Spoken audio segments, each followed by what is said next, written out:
Assalamualaikum warahmatullahi wabarakatuh. Jumpa lagi rekan-rekan dan sahabat-sahabat sekalian dalam konten Ngomongin Adab.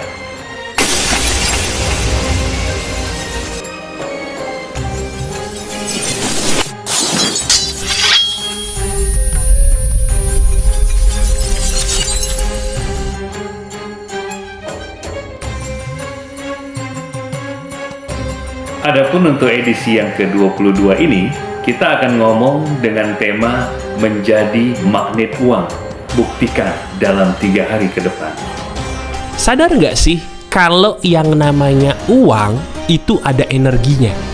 Saya ulangi ya, sadar nggak bahwa segala sesuatu yang kita pegang, coba pegang apapun deh di sekitar kamu. Nah, pegang sapu tuh, atau pegang alat dandan, atau pegang penggorengan lagi masak, atau pegang kopi, mas, pak, sambil ngopi dengerin saya. Nah, pegang itu semua. Sadar nggak, apapun yang kita pegang itu barusan, itu ada energinya. Nah, dengerin baik-baik, ini menarik. Benda-benda yang kita pegang tadi barusan tuh, bisa ada di depan kita, itu bukan kebetulan. Ini menarik ya. Semua benda yang ada di depan kita, yang bisa kita sentuh, apapun itu bukan kebetulan ada di depan kita. Nah, dengerin. Benda, energinya macam-macam. Ulangin bersama saya, energi benda macam-macam, tapi energi diriku bisa aku atur. Ulangi lagi ya, ini kata kuncinya. Energi benda-benda di sekitarku macam-macam, tapi energi di dalam diriku bisa aku atur sesuai yang aku mau. Nah, ini dia kata kuncinya, teman-teman. Uang itu pun punya energi, sama seperti benda apapun yang saya suruh kamu barusan sentuh. Apapun yang hadir ke depan kita, itu kita sendiri yang mengundang seizin Tuhan. Saya ulangi, apapun yang datang ke depan kita, kita sendirilah yang secara sadar atau tidak mengundang. Cuman, kalau ditanya, kamu tahu nggak cara mengundang itu kemarin gimana? Kok bisa tiba-tiba ada di depan kamu? Kok sekarang di dompet atau di rekening, jumlah rekening kamu bisa segitu? Tahu nggak cara ngundangnya gimana? Kalau saya tanya gini, kebanyakan akan menjawab, nggak tahu mas, karena saya pikir ini semua kebetulan. Tidak. Kamu mengundang karena diri kamu di saat itu ada energi yang sama dengan benda-benda itu. Wah, ini menarik kan? Saya bilang apa? Ini menarik. Saya ulangi ya. Kamu nih, mengundang benda-benda itu pada waktu itu karena di momen itu, secara tidak sadar, kamu punya energi yang sama dengan benda-benda yang kamu undang tadi sampai akhirnya hadir ke depan mata kamu. Itulah yang namanya hukum energi kehidupan. Percaya atau tidak, ini fakta. Kamu akan menarik segala sesuatu yang energinya sama. Kalau nggak percaya, kita uji, gampang. Saya mau tanya sama kamu, jujur, pernah nggak dalam hidup kamu dari pagi sampai malam, maaf, ngerasa jadi orang paling sial mulu di hari itu? Entah ada aja, mulai dari pagi-pagi kok tiba-tiba kena macet yang biasanya nggak macet, ke kampus atau ke kantor gitu kan. Atau kalau kamu di rumah, tiba-tiba ada aja kejadian-kejadian kesandung lah, kepentok lah, apapun yang bikin kamu marah. Dan itu sampai malam dong, sampai kamu tidur. Entah kenapa kayak kamu ngerasa, oke, this is my bad day. Oke, ini hari buruk saya, hari buruk gue. Kenapa ya? Pernah nggak kayak gitu? Kalau pernah, coba tuliskan di komentar. Sharing, kita bahas bareng-bareng nih, seru. Nah, sekarang sambil kamu sharing di komentar kisah yang mirip seperti yang saya ceritakan tadi, saya akan menjelaskan kenapanya sekaligus kita bahas ini sebagai daging dari ilmu ini.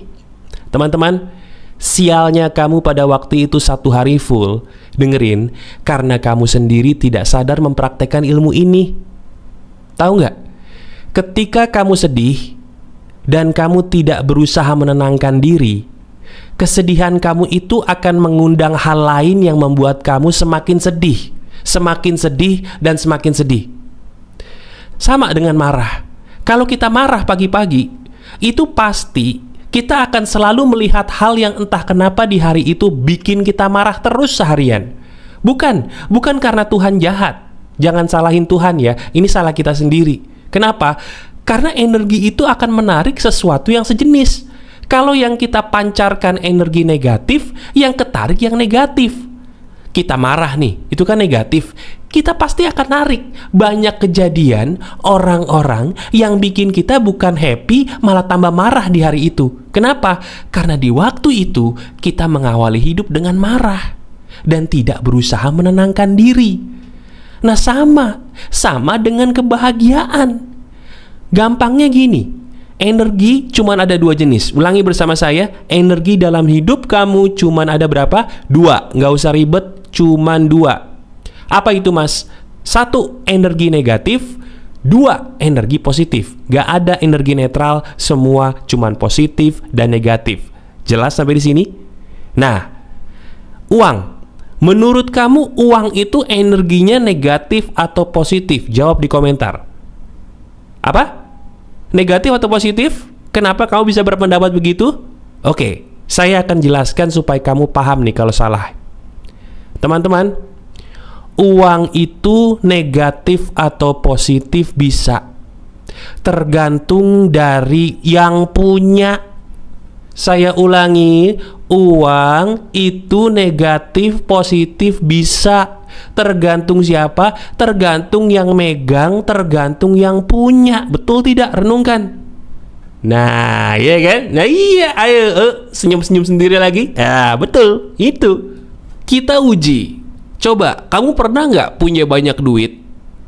Tapi di saat itu, kamu nggak ngerasa, maaf nih, duit itu kok megang peran banget buat kebahagiaan kamu. Pernah nggak? Jujur deh. Tapi sebaliknya pernah nggak? Diri kamu punya uang. Nggak banyak sih. Tapi entah kenapa, Mas, dengan uang yang dikit tadi itu loh, saya kok bisa happy ya, Mas? Saya nggak jelas tuh. Aneh memang, tapi kok saya happy walaupun duit saya kemarin tuh dikit. Kenapa ya, Mas? Nah, itu maksud saya. Bukan uangnya yang positif atau negatif, tapi kamunya, kitanya sebagai pemegang uang, menafsirkan uang tuh sebagai si jahat atau si baik sih. Itu dia. Teman-teman, kalau kamu pengen banyak uang, tafsirkanlah uang dengan tafsiran yang benar dulu. Saya ulangi, kalau kamu pengen banyak uang, sebelum kita melakukan apapun nih, setelah berdoa sama Tuhan ya, minta restu, kita ikhtiar harus dong, usaha harus dong, harus. Bener ya? Caranya gimana? Tafsirkan uang dengan tafsiran yang baik. Karena apa? Tafsiranmu yang salah tentang uang akan menghasilkan energi negatif tentang si uang tadi.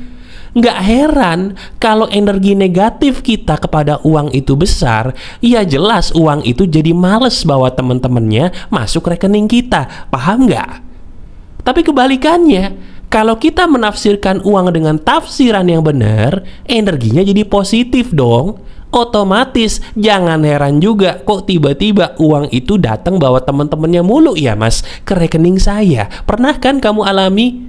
Bohong kalau nggak pernah. Setiap orang pernah secara tidak sengaja tiba-tiba dapat rejeki nomplok. Nah ini loh, ini landasan ilmunya yang secara tidak sadar pernah kamu lakukan dulu. Sadar nggak? Renungkan deh, benar? Nah sekarang bagian ini yang menarik nih. Kalau begitu, Mas, tafsiran seperti apakah yang benar supaya uang itu hadir ke dalam diri saya karena saya punya energi positif soal si uang tadi, Mas? Nih, teman-teman dengerin ya. Ini tafsiran yang harus kamu pakai di dalam kepala, bahkan masukin ke hati kamu. Kalau diri kamu pengen punya banyak uang, jangan pikirin benda apa yang bisa kamu beli. Jangan pikirin kepada siapa kamu bisa pamerin uang tadi. No ya, itu negatif ya, jelek. Tapi kamu pikirin, berapa banyak orang ya yang bisa aku bikin happy dengan uangku ini? Berapa banyak makhluk Tuhan ya yang bisa aku tolong dengan uang ini? Itu loh. Coba sekarang kalau nggak percaya, kita pikirin bareng-bareng. Oke, mau ya bersama saya ya? Kita pikirin bareng-bareng ya. Oke, sekarang pejamkan mata kamu deh. Pejamkan mata kita. Nah sekarang bayangin kamu punya duit bermiliar-miliar di bank. Wow, amin ya. Amin, katakan amin di komentar dong ya, biar kita semua mendoakan nih supaya kaya raya nih yang nonton Pagar Kehidupan hari ini. Amin. Kita bayangin, kita punya uang bermiliar-miliar rupiah di bank. Seneng? Oke. Sekarang jujur sama saya, katakan dalam hati aja, Biasanya kalau punya uang bermiliar-miliar, pikiran kita apa? Pengen beli ini, pengen beli itu, betul? Nggak usah bohong ya. Pengen jalan-jalan ke sini, pengen jalan-jalan ke situ, betul? Sama, saya juga dulu gitu. Itulah yang membuat si uang kalau nggak hati-hati jadi negatif buat kita. Sekarang kita ganti dulu ya. Boleh kok jalan-jalan, boleh ya. Boleh beli mobil, motor, rumah, boleh. Tapi itu nanti dulu ya. Kita atur dulu pola pikir kita, mau? Kita awali pikiran kita dengan berpikir, orang dengan saya punya duit segini, bisa saya kasih apa ya supaya mereka bisa hidup sampai besok?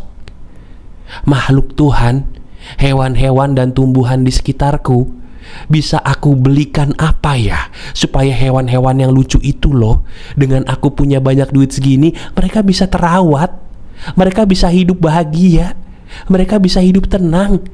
Oh iya, aku bisa membelikan makanan anjing buat anjing-anjing di sekitarku yang kurus. Oh iya, aku bisa membelikan makanan kucing buat setiap kucing yang hadir ke rumahku supaya dia tuh kenyang. Ah iya bener, aku punya keluarga. Aku ingin ibuku, bapakku happy dengan uang ini. Aku mau bawa mereka ke tanah suci. Aku mau membelikan mereka mobil. Mereka belum pernah punya mobil. Aku pengen mereka ngerasain naik mobil. Atau aku pengen bawa orang tuaku jalan-jalan ke luar negeri, ke Eropa. Pikirin, apapun yang bikin orang lain happy, jadikan itu cita-cita kamu ketika kamu punya banyak uang. Titik. Itu loh, itu yang akan memberikan energi positif buat si uang tadi, teman-teman. Nah, cuman dengerin, kalau cuman ngebayangin aja enak. Kamu udah senyum-senyum tuh dari tadi, saya tahu. Tapi sekarang gini, apakah cukup mentok sampai di situ? Belum. Ada satu hal penting yang harus kamu lakukan. Teman-teman, ini dagingnya sengaja saya taruh di bagian akhir. Kamu yang nonton sampai akhir, ini beruntung banget. Dengerin ya, ini emas nih. Kamu sekarang pakai duit kamu. Enggak, duit yang kamu punya sekarang, bukan nanti yang akan datang. Saya tahu kamu kaya dikit lagi, amin. Bukan duit itu. Duit sekarang yang ada di bank kamu, yang ada di dompet kamu, nah kamu pakai. Pakai buat apa, Mas? Kamu pakai sambil kamu bahagia. Saya ulangi, teman-teman, uang itu seneng sama penggunanya yang menggunakan mereka, tapi sambil happy. Bukan sambil ngeluh kenapa harga cabai naik, kenapa harga bensin naik, kenapa harga sekolah naik. No, gak boleh. Gak boleh kamu mengeluh soal uang lagi untuk selama-lamanya. Janji ya, saya pengen kamu makmur dan kaya nih soalnya. Oke? Janji tidak boleh mengeluh apapun yang ada kaitannya dengan uang. Tapi lakukan sebaliknya. Lakukan sebaliknya, kamu pakai tuh uang untuk apa? Untuk melakukan hal-hal yang bikin kamu happy, terutama dalam hal membantu sesama. Kamu bersedekah, nolongin orang, nolongin makhluk-makhluk Tuhan, hewan, tumbuhan, silakan lakukan. Tapi kamu jangan lupa bahagiain diri kamu sendiri. Dan janji jangan pernah mengeluh soal uang lagi. Saya tahu harga bensin naik, saya tahu harga cabai naik, harga beras naik, saya tahu. Tapi gak usah dikomplain ya. Kamu kaya kok. Ulangi bersama saya kaya. Karena kamu sudah bermental kaya. Orang yang bermental kaya tidak pernah merasa kurang. Dan kamu sebagai sahabat saya di Pagar Kehidupan tidak pernah merasa kurang. Janji? Habiskan itu uang dengan perasaan bahagia. Lihat deh, ketika kamu bahagia, ketika kamu bersyukur menghabiskan uang kamu untuk bermanfaat buat orang lain dan dirimu sendiri, uang itu akan datang bawa teman-temannya. Itu benar. Ya, karena energi positif menarik positif, negatif menarik negatif. Barang siapa yang menggunakan uang dengan positif, energi uangnya jadi positif, dia akan mengundang uang untuk kembali hadir ke dalam rekening dia seizin Tuhan bersama teman-temannya. Itulah hukum energi kehidupan, teman-teman. Kamu pernah kok ngerasain, ya kan? Kita semua pernah ngalamin, tapi kita nggak tahu landasan ilmunya. Nah, di video ini kamu beruntung menemukan landasan ilmiahnya. Tonton video ini berulang kali, kamu praktekkan ya. Dan satu lagi saya minta tolong, boleh? Kamu suka banget dengan video ini, silakan klik jempol ke atasnya. Terima kasih. Dan coba kalau kamu butuh curhat dengan saya, gak usah pura-pura kuat, pengen ngobrol, pengen dibantu solusinya, ada di deskripsi, kamu lihat aja ya. Tonton video ini berulang kali, sebarkan kepada siapapun yang ingin kamu tolong, dan coba pikirin deh, kok yang saya bilang di video ini lagi-lagi benar ya? Betul gak sih? Ini emas loh. Dengerin berulang kali, gak usah terlalu serius, tapi dipraktekin. Aku diding lah ding bot, aku diding